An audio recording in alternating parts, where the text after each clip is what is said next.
예, 안녕하세요. 저 방금 소개를 받은 KBS의 고찬수 PD입니다.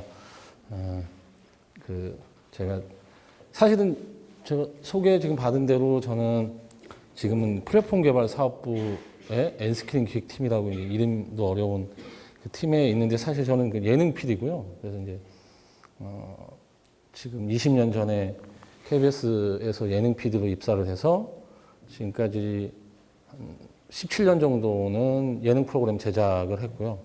중간에 한 2년 정도를 제가 IT하고 뉴미디어 쪽에 아는 게 좀 있다고 해서 이제 뉴미디어 정책을 이제 뭐 결정하고 뭐 지원하는 그쪽 부서에 가서 한 2년 정도 있다가 여기 지금 이 팀에 바로 오기 전에는 장수원을 스타로 만든 그 아이돌 특집 사랑과 전쟁을 했었고요. 그래서 그 뭐 예능 프로그램을 하면 저 시트콤도 있기 때문에 드라마도 사실은 하게 되고 그다음에 버라이티도 했고 음악 프로그램도 하고 해서 저는 사실은 뭐 제작 베이스 그러니까 프로그램을 제작하는 그런 사실 PD 출신입니다. 그런데 이제 IT 쪽을 좀 안다는 것 때문에 KBS도 그렇고 지금 현재 뭐 방송사들이 다들 고민이 많거든요. 이제 점점 많은 사람들이 TV로 컨텐츠를 보지 않고 그런 이유 때문에 광고 수익이 점점 줄고 있고 그동안 줄고 있던 광고 수익을 만회하고 있던 컨텐츠 수익도 사실은 정점에 올라서 더 이상 늘지 않는 상황이기 때문에 이제 새로운 이제 수익원을 찾아야 되는 상황이 됐습니다. 그러다 보니까 KBS 안에서도 이제 디지털 컨텐츠, 그러니까 뭐 인터넷 쪽 플랫폼을 활용해서 컨텐츠를 한번 만들어 보자라는 이제 생각들이 뭐 나타나게 됐고 그래서 저한테 이제 한번 그런 걸 해보면 어떠냐고 제안을 주셔서 저는 한 1년이 조금 넘었는데 1년 전쯤에 지금 이 팀에 와서 지금 디지털 컨텐츠 제작을 하는 걸 하고 있습니다. 그래서 처음 와서 제가 했던 거는 이제 웹드라마를 처음에 와서 했고요. 그다음에 작년에 예티 스튜디오라고 하는 KBS의 뭐 MCN을 지금 사실 하고 있고 그다음에 VR도 사실 손을 좀 대고 있어요. 그래서 어떤 그 산업이라든지 이런 게 굉장히 발전을 하게 되면 결국은 그 새로운 수익원이라든지 새로운 돌파구를 찾기 위해서 그동안의 다른 이종의 분야하고 결합을 어쨌든 해서 새로운 수익원을 만들어낼 수밖에 없고 지금이 그런 순간이 아닌가라고 생각을 합니다. 사실 오늘 말씀드릴 MCN이라고 하는 건 방송통신 융합이라는 걸 그동안 기술적인 얘기로 저희가 얘기를 많이 했는데 컨텐츠 부분에서 이게 어떻게 얘기가 되고 있고 향후 우리 산업을 어떻게 발전시킬 거라고 논의가 되고 있는지에 대해서 제가 이제 경험한 거를 바탕으로 뭐 이론적인 얘기가 별로 많지는 않겠지만 풍성하게 그런 얘기까지도 한번 들어보겠습니다.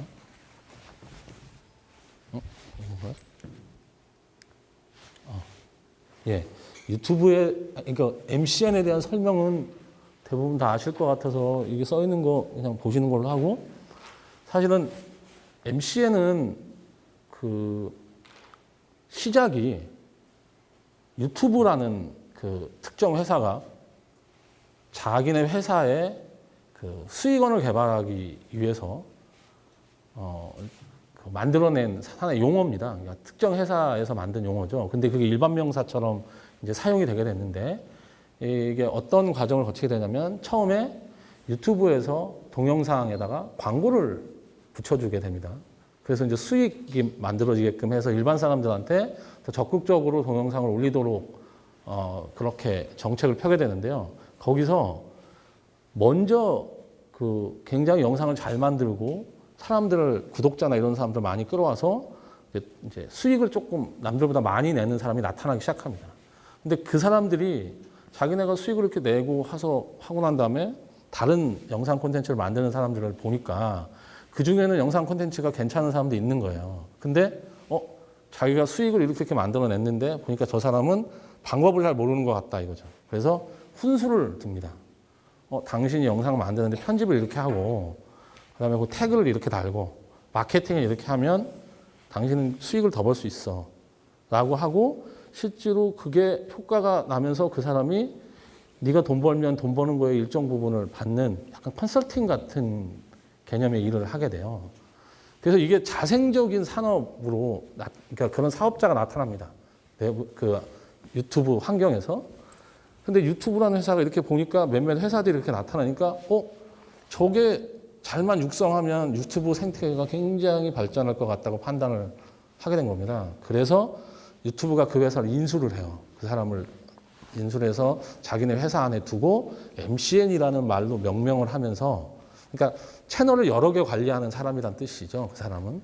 그러니까 자기 것뿐 아니라 자기 채널이 있는데 자기 채널뿐 아니라 다른 사람 채널도 이렇게 매니지먼트 해서 훨씬 더 수익이 많이 나게끔 하고 콘텐츠 질을 높이는 일을 하는 일을 내부에서 사실 하게끔 하고 그러다가 이 사람이 밖에 나가서 이제 자기 회사를 차리고 그러면서 이 회사가 점점 커져서 오늘날의 MCN이라고 하는 사업이 등장을 하게 되는 겁니다. 이게 실제적으로 그러니까 MCN은 원래는 1인 채널들 각자 하는 사람들을 매니지먼트하는 회사입니다.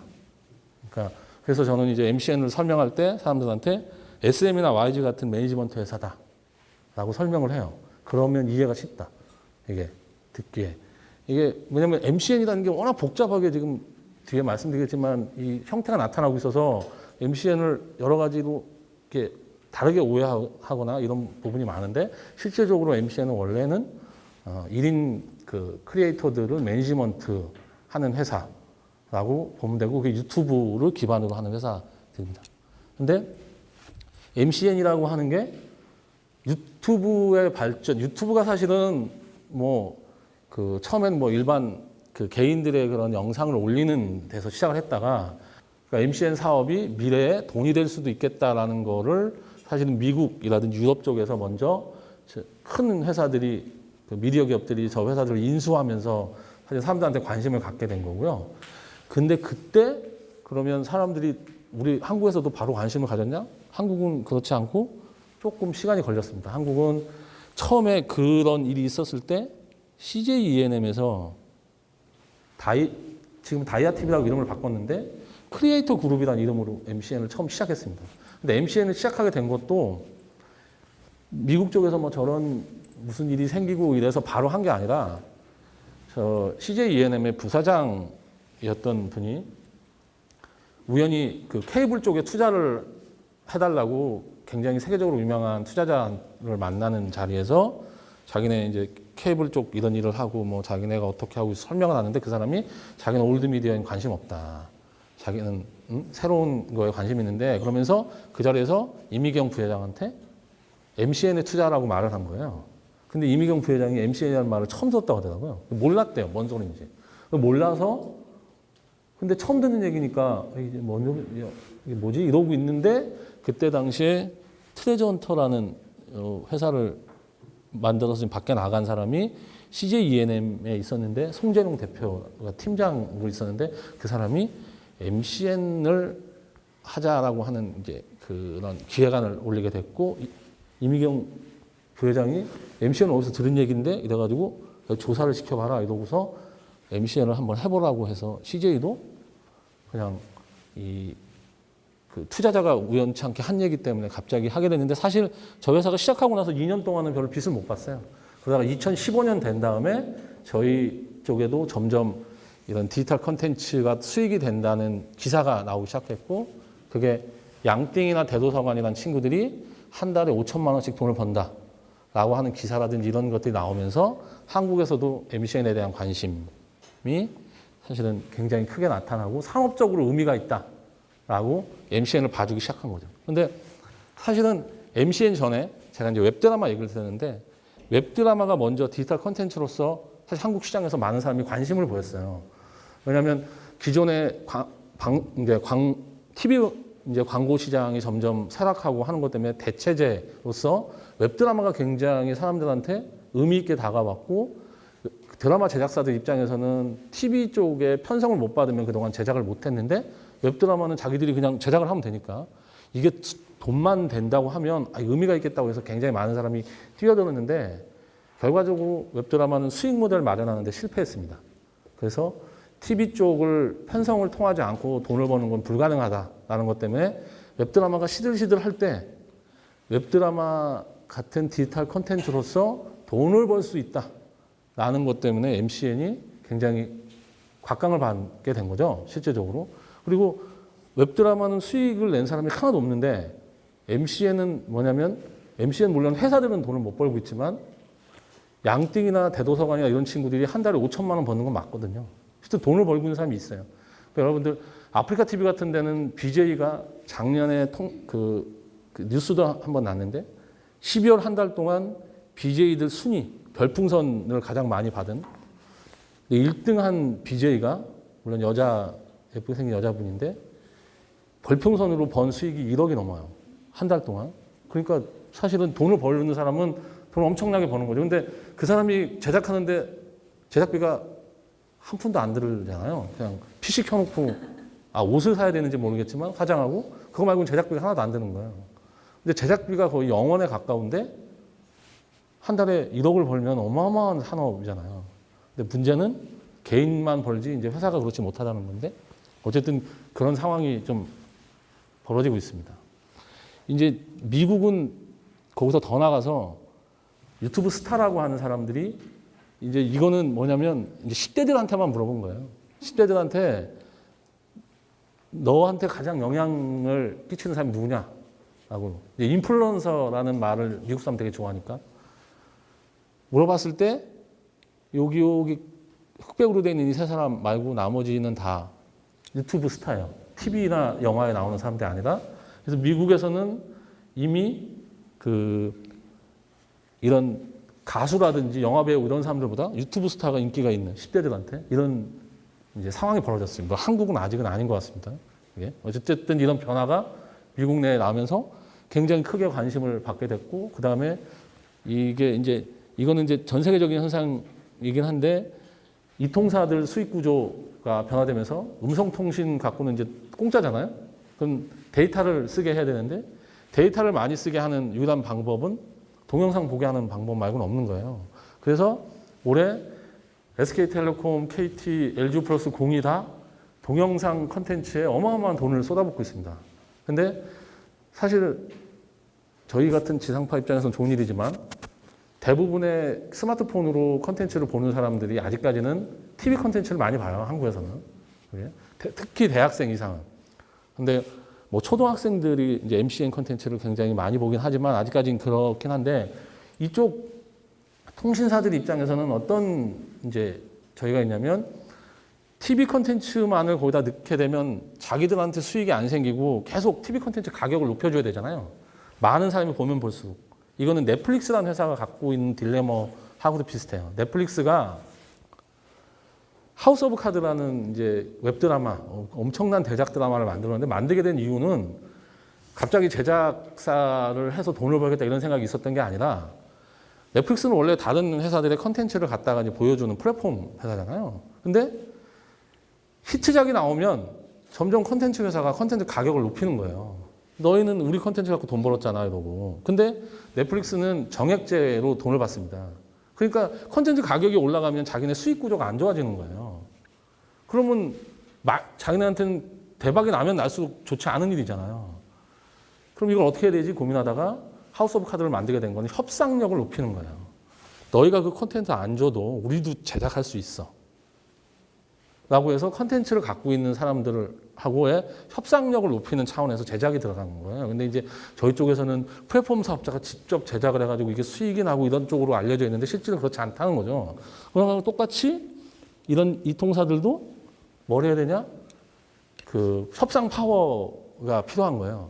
MCN 컨텐츠가 협상 파워를 높여주는 컨텐츠로서 의미가 있는 거죠. 한국 시장에서. 실제적으로 아직까지는 MCN 컨텐츠가 저런 그 이통사들의 서비스에서 그렇게 많은 사람이 보고 있지는 않지만 협상력을 높여주는 데서 굉장히 유의미하다라고 보고 있어요. 그래서 MCN 컨텐츠가 대부분 다 들어가 있고, 그 다음에 그 방송되는 컨텐츠 말고 지금 사실은 저희가 SK텔레콤이 옥수수 쪽에 제안을 받아서 옥수수 쪽에 제작에서 제작비를 다 대고 저희가 디지털 콘텐츠를 아예 그 버라이티인데 TV에 방송 안 내고 옥수수에만 그냥 나가도록 하는 거를 제작을 하려고 해요. 그러니까 그런 움직임들이 사실 있기 때문에 이쪽에 콘텐츠를 만들어내려고 하는 수요라든지 이런 거가 사실 있는 거죠. 당장 사람들이 이 콘텐츠를 보냐 안 보냐에서 시장이 만들어지는 것뿐 아니라 이런 이통사들의 그런 필요에 의해서 뭐 그런 게 있습니다. 그다음에 이건 이제 아까 말씀드린 대로 미국에서 이런 식으로 인수라든지 투자가 뭐 굉장히 활발하게 이루어지고 있는 상황이고요. MCN이. 그러니까 MCN은 산업적으로 의미가 있다고 생각하는 거죠. 실제적으로. 웹드라마는 그렇지 못했지만. 그다음에 CJ ENM이 아까 얘기 드린 대로 이렇게 시작을 했고, 여기는 말 그대로 이제 아까 말씀드린 대로 매니지먼트 이제 하는 1인 크리에이터를 매니지먼트 하는 게 중심이 되는 그런 겁니다. 그다음에 아프리카 TV는 조금 다른 개념인데 이건 한국의 토종이죠. 말 그대로. 그러니까 미국의 MCN하고는 전혀 다른 모델이에요. 1인 방송을 이렇게 만들어내고 그게 별풍선이라는 걸 붙여가지고 수익 모델을 만들어낸 아주 독창적인 모델이고 이게 뒤에서 말씀드리겠지만 중국에서 지금 대박이 났어요. 그래서 중국의 지금 1인 방송이 우후죽순처럼 늘어나고 있고 이 1인 방송 산업이 엄청나게 커지고 있습니다. 이게 제가 볼 때 한국 1인 방송이나 한국 MCN 업체들한테 엄청난 기회를 줄 거고 지금 저희가 다음 주부터 롱주닷컴이라고 하는 중국의 1인 방송에 저희가 방송을 해요. 여기서 제작을 해서 중국말로. 저희도 중국 시장에 들어가려고 하고 아까 얘기 드린 유튜브 이제 트레저헌터라고 하는 이 회사가 소위 이제 그 CJ에서 사업팀을 하던 송재용 팀장이 잘 나가는 친구들 대부분 데리고 나와가지고 회사를 만들어서 지금은 트레저헌터가 그 CJ ENM 회사는 다이아TV보다 더 유명해졌죠. 그렇죠?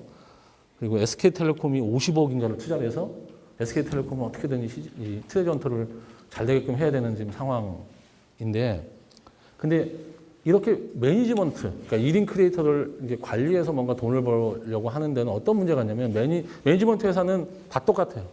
그 핵심이 뭐냐면 끼어 팔기를 해야 돼요.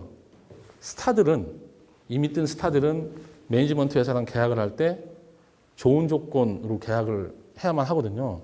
그러면 수익이 생기면 90%는 스타가 가져가고 10% 정도만 회사가 가져야 돼요. 그래야 스타가 계약을 하지 안 그러면 딴 데 갈 거 아니에요. 그러면 이 회사 입장에서는 그 10% 정도만 받아가지고 하려고 하면 돈을 많이 못 벌잖아요. 그럼 어떻게 되냐? 이 스타들을 가지고 신인들을 끼워 팔아가지고 얘를 스타로 만들어서 돈을 벌어야 돼요. 이건 매니지먼트 사업의 기본 속성이거든요. 그러니까 트레저헌터라는 회사, 다이아TV도 마찬가지고 이런 데가 기존에 지금 현재 있는 이미 뜬 양띵, 아까 뭐 대도서관 이런 사람들을 이용해서 새로 1인 크리에이터를 뽑은 다음에 그 친구들을 띄우는 상황을 하고 있는데 근데 그 속도가 느린 거예요. 너무 더디고 그렇게 하는데 애들이 빨리빨리 떠야 되는데 안 뜨니까. 그리고 이 시장이 주로 10대들이 보는 시장이라 시장 규모도 우리나라 자체가 시장도 작으니까 너무 작아서 이게 생각보다 매출이 빨리 안 생기니까 너무 조급한 거예요. 지금 아까 얘기한 대로 지금 투자를 뭐 107억, 뭐 50억 이렇게 받아가지고 거의 150억 넘게 투자를 받았는데 그럼 투자자 입장에서는 뭔가 성과가 나야 되잖아요. 그러니까 계속적으로 푸시가 들어오고 하니까 지금 어느 쪽으로 돌아섰냐? 트레저헌터, 그다음에 뭐 비디오 빌리지, 여러분 잘 아는 메이커스라고 하는 유명한 회사들, 200억을 투자받은 회사인데 이런 회사들이 다 제작 쪽으로 넘어갔어요. 왜 그러냐? 매니지먼트 해갖고는 당장 수익이 안 생기는 거예요. 이미 스타들한테는 얼마 못 갖고 오고 자기네가 직접 이 스타들을 이용해서 제작을 하려고 하는 거예요. 그래서 지금 보시면 트레저헌터, 비디오 빌리지, 메이커스라는 회사들이 제작비, 그동안 아까 제가 말씀드린 아프리카 TV 그런 애들이 제작비가 0원이었잖아요. 돈이 하나도 안 들었어요. 그냥 시간하고 자기의 노력만 들어가면 됐는데 지금 제작비를 집어넣어서 제작을 하기 시작한 거예요. 왜냐면 돈이 있으니까 투자받아서. 근데 문제는 뭐냐? 이 시장이 없어요, 현재.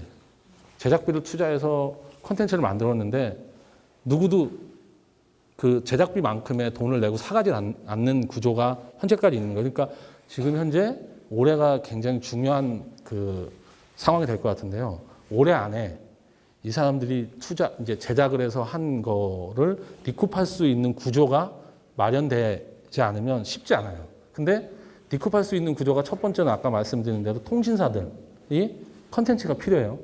근데 그 사람들도 굉장히 보수적이라 당장 사람들이 보지는 않기 때문에 일정 정도 돈을 주고 사가긴 하지만 제작비보다 적은 돈을 주고 사가고 있어요. 그러니까 그게 쉽지 않은 상황이 있긴 있는데 그 시장 그쪽도 보는 사람이 점점 빨리 늘어나면 좋은 뭐 가격을 주고 가져가겠죠. 그러니까 우리나라 전체 디지털 콘텐츠를 보는 시장, 통신사 쪽에서 만들어 놓은 시장이 얼마나 커지느냐가 첫 번째고, 사실은 네이버나 카카오에서 지금 그 광고 베이스로 콘텐츠를 수익을 만들어주고 있긴 한데 거기는 통신사에서 하는 것보다 시장이 더 작은 것 같아요. 그리고 제가 볼 때는 이미 플랫폼을 장악한 회사들이고 아쉬울 게 없는 회사들이라서 더 이제 그 이통사들에 비해서 훨씬 더 짜게 지금 수익을 돌려주고 있기 때문에 콘텐츠 제작사들이 오히려 그쪽은 크게 기대를 안 하는 분위기이고, 근데 이제 제가 볼 때는 디지털 콘텐츠가 잘 되려고 하면 네이버나 카카오에서 좀 적극적인 투자를 해주면 좋은데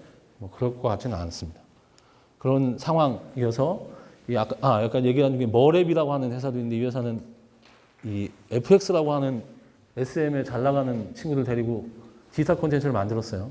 제목이 FX는 1cm라고 해서 약간 관찰 카메라 같은 건데 이것도 뭐 젊은 친구들한테는 화제가 됐지만 들어간 돈에 비하면 수익을 거의 못 거둔 거고, 72초 드라마는 사실은 성공했다고 저희가 얘기를 하지만 이게 그 한 2, 3분짜리 이제 클립으로 된 이제 드라마를 만드는데, 그래서 이제 상징적으로 72초라는 말을 썼는데 이게 클립 하나 만드는데 5천에서 7천만 원을 써요. 이게 엄청나게 돈을 많이 쓰거든요. 이게 광고 제작을 하던 그쪽에서 붙어서 한 거라 굉장히 제작하는데 공을 들이기 때문에 이 컨텐츠 자체로는 수익이 안 나요, 현재.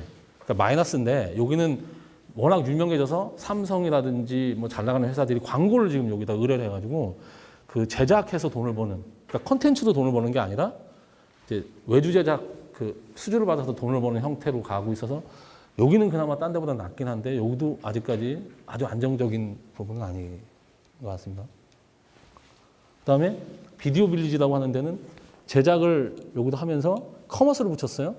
그래서 맹채연이라고 하는 이제 친구가 있는데 이 친구가 여기 맹블리 크림이라고 이제 화장품을 만들어서 이걸 팔아요. 이런 데서 수익을 이제 걷고 있고, 그래서 이제 MCN이 뭔가 수익적인 기반을 마련해야 되니까 지금 현재 국내에서는 그 MCN이 돈을 벌 수 있는 아까 그런 플랫폼에서 돈을 받는 거 말고는 커머스가 굉장히 각광을 받고 있어요. 이게 뭐 PPL도 할 수 있고, 근데 사실은 PPL이라고 하는 건 많은 사람이 봐야 되는 거잖아요.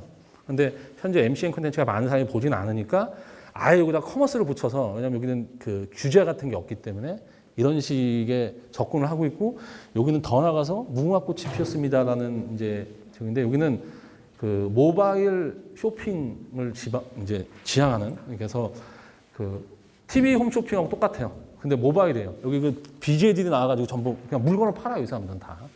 이런 쪽으로 아예 그냥 커머스로 간 회사도 있습니다. 근데 커머스 쪽에서 굉장히 관심이 많아요, 지금 MCN 쪽에. 그래서 MCN 회사들하고 올 한 해 그 이제 커머스라고 해서 뭐 그 물건을 파는 회사들이 아마 결합하는 걸 여러분들 많이 보시게 될 거예요. 이미 준비들도 많이 하고 있고 이쪽으로 지금 많이 갔어요. 그리고 점점 어쨌든 인터넷이 동영상이 많아지기 때문에 이렇게 직접적으로 돈을 버는 쪽으로 가게 되는 분위기입니다. 이거 외에 그러면 돌파구가 뭐가 있냐? 라고 하면 해외 파는 거예요, 해외.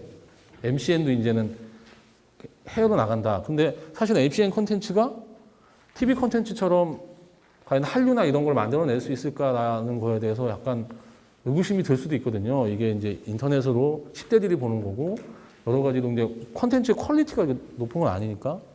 그런데 다행스러운 거는 중국에서 요즘 아까 말씀드린 대로 아프리카 TV 스타일의 1인 방송이 엄청난 인기를 끌고 있고, 이게 원래 중국은 인터넷 시장이 그 디지털 콘텐츠를 보는 게 아니라 프리미엄 콘텐츠, TV하고 영화를 보는 시장이에요, 중국은. 그러니까 TV에 대한 규제가 굉장히 그 강하기 때문에 그 콘텐츠를 대부분 PC를 통해서 이제 보게 되고, 그래서 그쪽은 짧은 콘텐츠를 보는 게 아니라 저희가처럼 TV에서 보는 1시간짜리 콘텐츠, 그다음에 제작비도 저희보다 10배 이상 제작비를 들여서 만들어서 이거를 그 동영상 사업을 해요.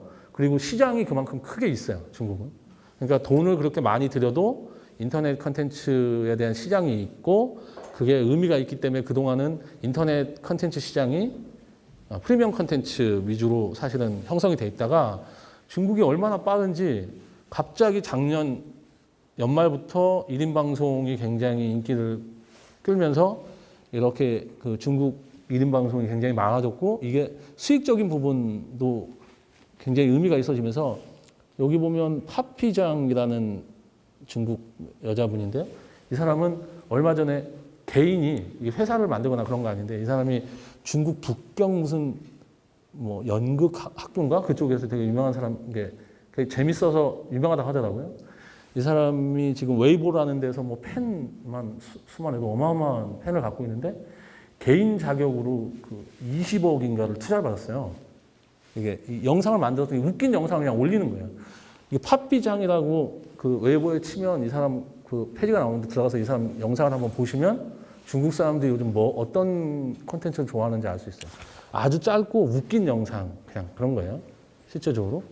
그 다음에 이 메이파이라고 하는 이 어플리케이션인데 이게 중국에서 지금 재밌고 짧은 영상을 젊은 친구들이 올려서 이제 보는 그런 건데 이게 인기가 있고 잉커라고 하는 이거는 이제 그 한국에서는 이게 중국말을 전 잘 못해서 근데 INK라고 그 구글 스토어에 가서 치면 이 어플을 다운받으실 수 있는데 이게 중국에서 지금 현재 가장 인기 있는 1인 방송 어플인데 며칠 전에는 여기에 그 중국에서 인기 있는 여배우가 여기서 1인 방송을 해서 잠깐 그 1인 방송 하는데 2천만 원 벌었다고 하더라고요. 그 별풍선 비슷한 걸 받아가지고 시장이 크니까 하루에 2천만 원 버는 사람도 있는 거죠. 이 친구들은. 그러니까 그 정도로 중국 시장이 활발하게 되고 있는 상황이에요. 사실은 근데 그 이제 MCN이라든지 전체 흐름이나 이런 거는 제가 굉장히 빠른 속도로 말씀을 드렸고 사실은 이제 저는 MCN 관련돼서 요즘 이제 제 고민이 이건데 오늘은 이 얘기를 한번 들어보고 싶어서 한번 고민을 같이 해봤으면 해서 MCN은 사실은 그 롱테일이라고 하는 거에 기반을 둔 이론에 기반을 둔 산업이거든요. 이제 그 제품을 어쨌든 만들었을 때 잘 팔리는 제품부터 쭉 나열을 하면 안 팔리는 제품들이 엄청나게 많이 있는데 그게 이제 그 인터넷 세상에 들어와서 무한대로 사실은 제품을 인터넷에서 올려놓을 수 있기 때문에 사라고 롱테일이라는 현상이 나타난다는 주장이 나온 거잖아요. 실제로. 그러니까 MCN 컨텐츠라는 게 그동안 저희가 블록버스터들처럼 히트 돈을 많이 들여서 그다음에 인기 있는 사람들을 활용해서 만든 컨텐츠만을 대부분 사람들이 보고 컨텐츠, 그러니까 이 컨텐츠 산업에서는 사람들한테 인기가 없는 건 다 쓰레기예요. 돈이 안 되거든요. 만들어봐야 소용없는 거고 그냥 뭐 인따뿐이지 쓰레기하고 똑같은 거예요. 돈이 안 되니까. 근데 MCN은 그런 컨텐츠들을 가지고 팬을 확보해가지고 돈을 버는 새로운 이제 영역을 만들어낸 거죠. 사실은 이 롱테일 법칙이라는 걸 활용해서. 근데 컨텐츠 산업에는 그 블록버스터 법칙이라는 게 존재하거든요. 그러니까 이건 뭐냐면 우리가 볼 때 블록버스터는 엄청난 돈을 들여서 제작을 하기 때문에 리스크가 굉장히 클 것처럼 보이지만 실증적으로 연구를 해보면 블록버스터 작품이 제일 안정적이라는 거예요. 왜냐면 그 많은 돈은 들어가지만 실패할 확률이 그만큼 적다는 거죠. 많은 사람들한테 알려져 있고 그다음에 어떻게든 유통을 해서 들어간 비용을 웬만큼은 뽑을 수 있다는 거예요. 물론 그중에 망하는 작품도 나오지만 그거는 확률적으로 봤을 때 성공하는 게 훨씬 크고 성공을 못 하더라도 들어간 제작비의 일정 부분은 건질 수 있는데 그게 저는 이제 KBS도 그중에 하나가 됐으면 좋겠다는 생각을 하고 있는 거고 예, 뭐 트레전터가 될지 뭐 다이아티가 될지 그건 잘 모르겠지만 어쨌든 소비자들이 선택하는 회사가 될 거고 그 회사가 되기 위해서 다 고민하고 노력하고 하는 그런 일들이 지금 이제 벌어지고 있는 것 같습니다. 그래서 이 방송사들이 이런 변화의 흐름 때문에 고민도 많고 왜냐면 솔직히 저희가 보수적인 회사고 그다음에 저희가 그 인터넷 쪽에는 저희가 가지고 있는 뭐 노하우라든지 자산이라든지 이런 게 사실 없거든요. 플랫폼도 이미 네이버라든지 카카오 이런 데가 워낙 장악을 하고 있어서 쉽지 않은 상황이라서 저희가 갖고 있는 건 이제 브랜드하고 컨텐츠를 가지고 있는데 이거 가지고 우리가 이 시장에서 어느 정도의 역할을 하고 앞으로 시장에 그런 중요 역할을 할 수 있을까에 대한 고민을 하는 부분이니까 그런 거에서 되게 고민스러운 부분입니다. 그래서 회사 저희 KBS뿐 아니라 이거는 이제 지상파 방송이라든지 다 TV 쪽 이제 그 사업을 하는 쪽은 다 비슷할 것 같은데요. 그런 고민이 있어서 지금도 뭐 어떻게 하는 게 좋을지 고민하고 있고, 이런 이제 미디어 융합 시대에 어떤 방식이 제일 좋은지에 대해서 답을 모르겠어요. 그래서 뭐 아까 말씀드린 웹드라마도 하고 MCN도 하고 이제 VR도 하고 그래서 다 실험만 하고 있는 상황입니다. 예. 오늘은 제가 얘기 드리려고 한 건 여기까지였고요. 뭐 사실 제 이런 이제 고민이나 이런 거에 대해서 의견이나 이런 거 있으면 좀 같이 듣고 뭐 얘기했으면 좋겠다는 생각입니다. 아유, 감사합니다. 네, 감사합니다. 네. 네.